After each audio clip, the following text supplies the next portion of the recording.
You've got to somehow make that chemical, that emotional connection with clients.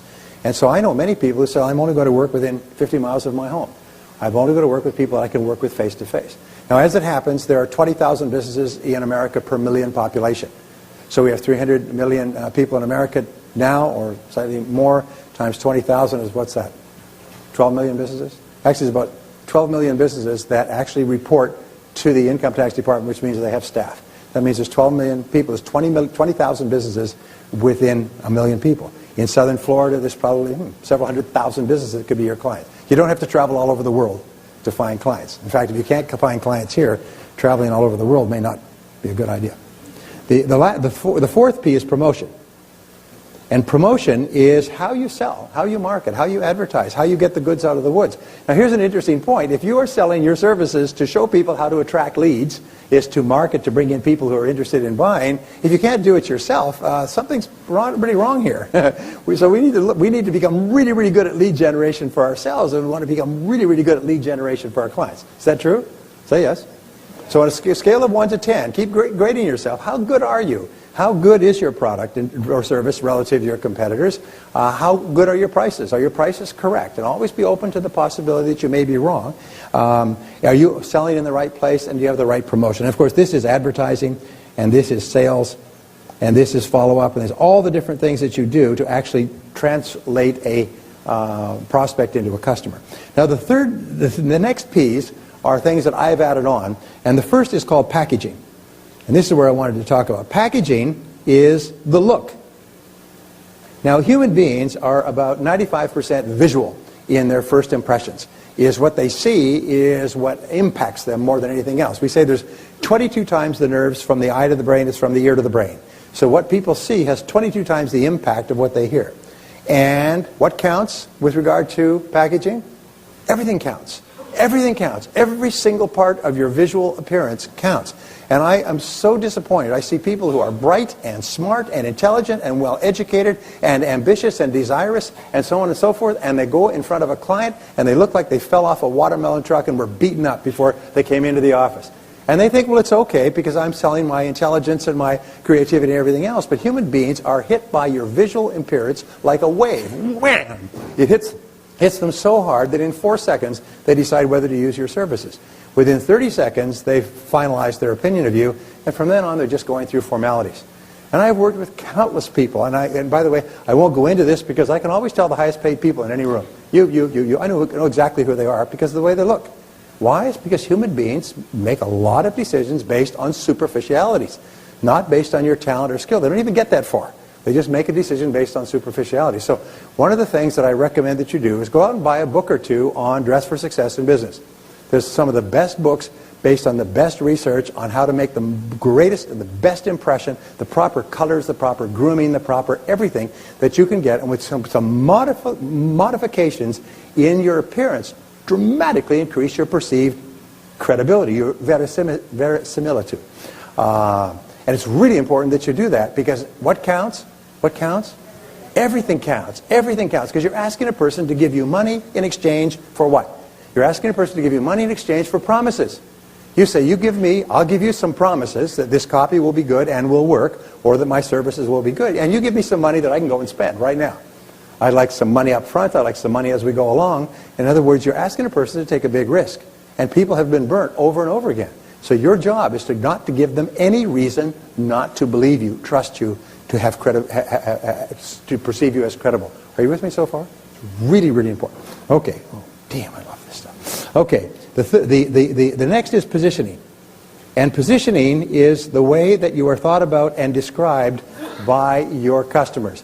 The whole thing of positioning, Joe's an expert in this. You could talk about this all day long, positioning, because it's so important. It's basically how do people think about you and talk about you when you're not there? What is the way they think about you and talk about you, and especially how do they describe you to others? After you leave their office and they turn and say, who were you just with? Well, so-and-so. Well, what was it like? Well, what did they say? How are you positioned with your clients? And the other question is, how would you like to be positioned? And the critical thing that you're looking for is the words. And we could spend a lot of time on this, but basically you're looking just for the words. What are the words that you want people to use after they have spoken to you? When someone says, what is your name, sir? Larry. And what is your name? Carrie. So let us say Carrie asked me about you, and I know you, I've done business with you, I've worked with you. Tell me a little bit about Larry. What do you know about him? What would you want me to say? And if he was a prospective client, what would you want me to say? Does superb work? He's a great, super person to work with, does great work, he's punctual, his advertising really works, causes the phone to ring off. Is that what you want them to say? Now, if that's what you want people to say, then what do? You make sure that every single customer contact and every customer interaction builds that perception. Because perception is reality. Is what all top companies and all top professionals do is they're constantly aware of the perception that they're creating, and they work to shape the perception. They work to shape the perception so the person thinks of them as qualified, competent, positive, personable, excellent at what they do, easy to work with, and so on. It is so important. In my office, it's been my philosophy all my life, but we try to make it easy for customers to deal with us. Easy for our clients to deal with us. It's been my philosophy, and I teach that in selling, be easy to work with. Be really easy to work with. Be pleasant, be accommodating, be there on time, be punctual with your assignments, do your preparation. Be easy to work with. Make it easy for people to choose you rather than someone else.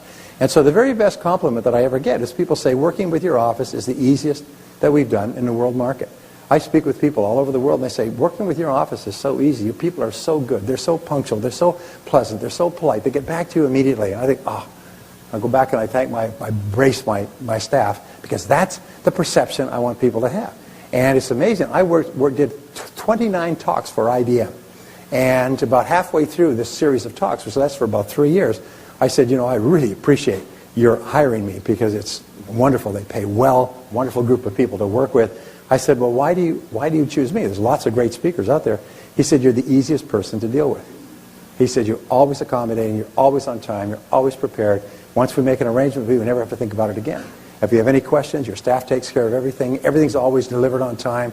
He said, it's just so we have to say, who are we going to get for this? Well, let's get Brian, because it's so easy to deal with. And I would like to think it was because I'm such a great talent, which we are. So positioning is important. Think about the words that you want people to use, and then make sure that everything that you do is consistent with the words that you want people to use to describe you. And the last has to do with the people. And remember, the people, yourself and the people in your business, are 85% of your business. So as they say, good companies don't hire people and teach them to be nice. They hire nice people. And so it's important that every customer contact, every single customer contact, every single phone call, every single word, email, is by someone who's pleasant, positive, enjoyable. Because as Herschel said, as Joe said, people are extremely emotional. And they respond in a positive way to positive people, cheerful people, friendly people, happy people, nice people, helpful people, and so on.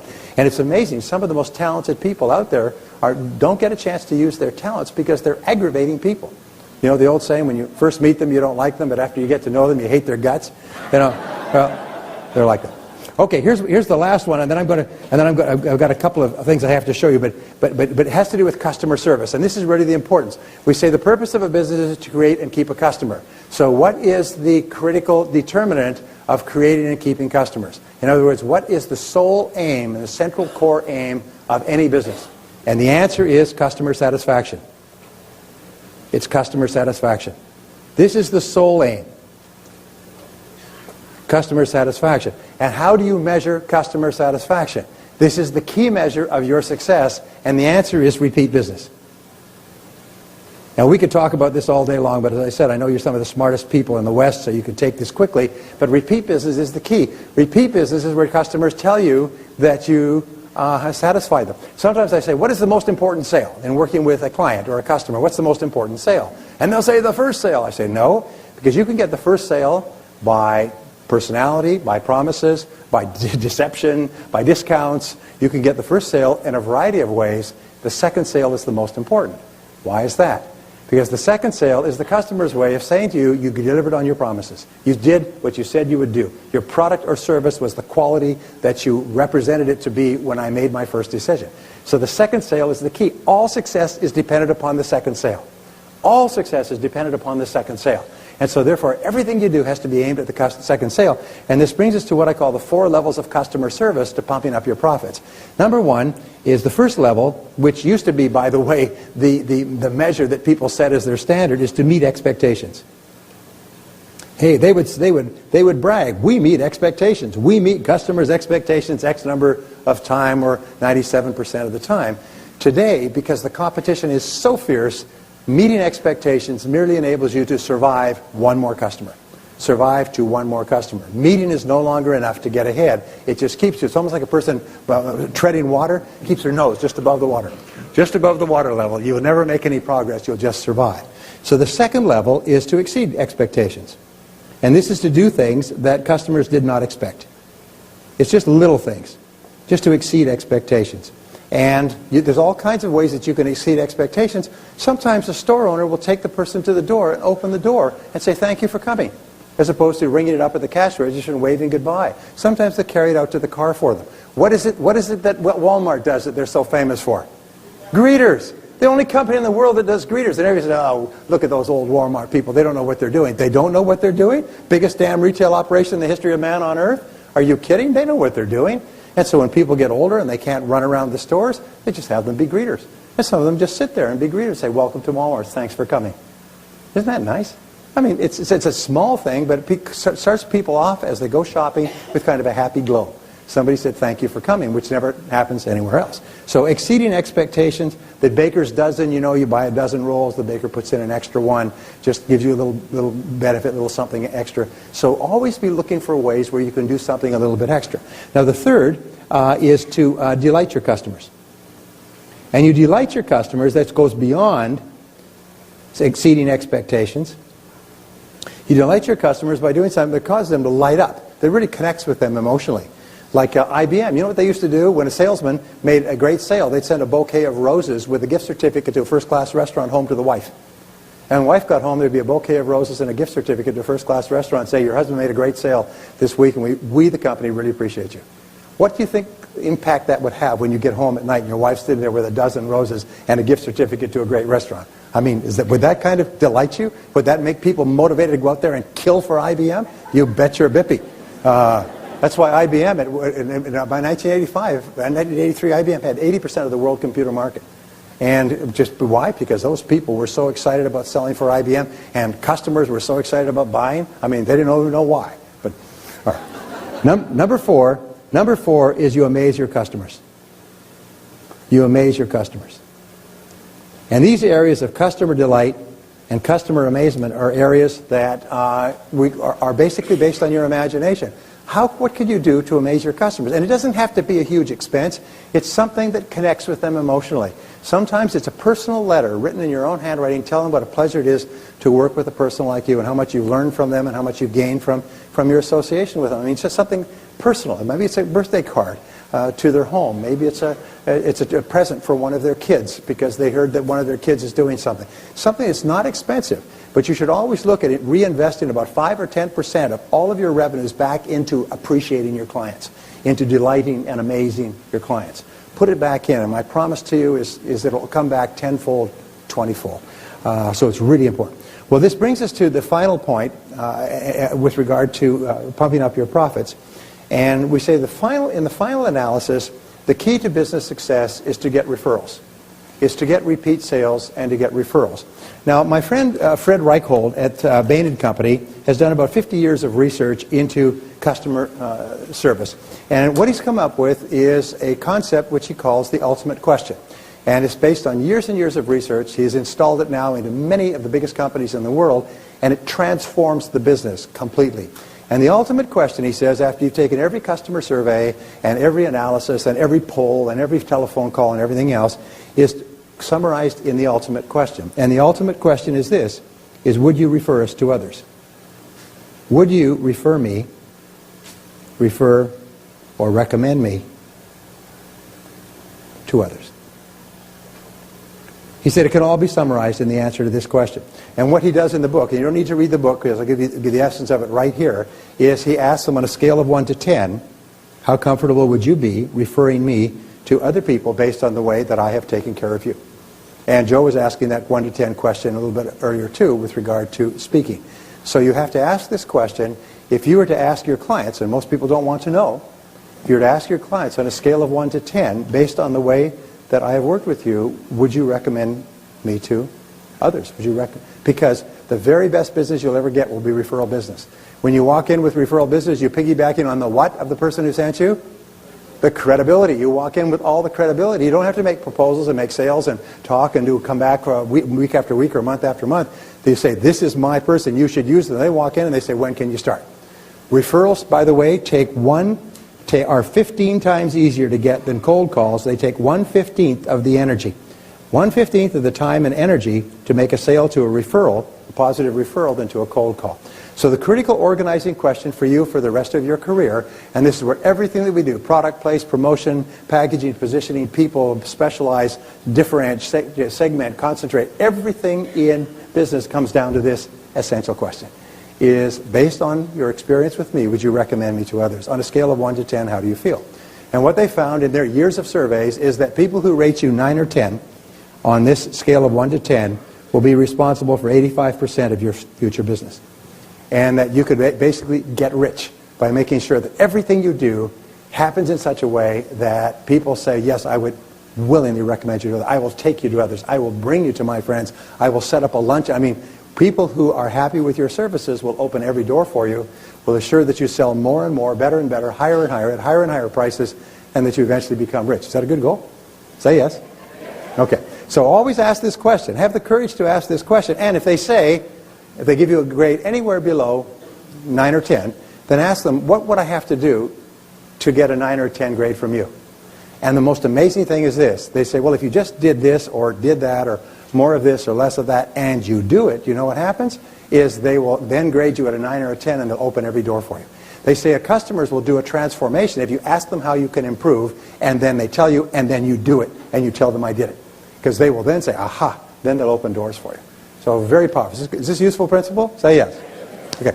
Now, I brought a couple of audio programs here. You, as I said before, you are the 5% who understand the importance of continuous learning with regard to success. The people who are continuously learning have an edge over the people who aren't, just like the athletes who are in continuous training have an edge over the people who aren't, and of course that's why you're here. So what I've done is I brought some of my programs here, and we have a special offer today. They're all free.